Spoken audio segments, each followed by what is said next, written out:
Сәлеметсіздер ме, құрметті көрермендер, каналымызға қош келдіңіздер. Әлемде және де Қазақстанда болып жатқан жаңалықтарды алғашқылар қатарында біле отырғыңыз келсе, арнамыздағы подписаться және де бір ғана лайк түймесін баса кетуді ұмытпаңыз.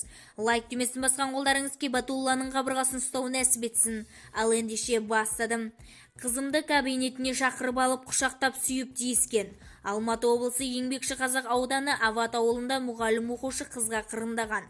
Бұл жайлы тілшіміз 14 жастағы қыздың әкесі айтып берді. Уақиға 3 сәуірде мектепте болған. Оқушы ата-анасына тек бір айдан кейін ғана айтқан. Қызым волейбол секциясына қатысатын. Біраз уақыттан бері ол секцияға бармай қалды. Әйелім сұрай бастаған. Қызым әртүрлі сылтаулар айтып жүріп, ақыры уақиғаны айтып берген. Волейбол секциясының жаттықтырушысы мектептің дене шынықтыру пәнінің мұғалімі жеке кабинетіне шақырып алып, қызыма тиісіп, құшақтап сүйіп мазасын алған. Мұғалімнің жасы 53-те дейді қыздың әкесі Ерболат. Ал мектеп директоры мұғалім жұмыстан шектетілмегенін айтты.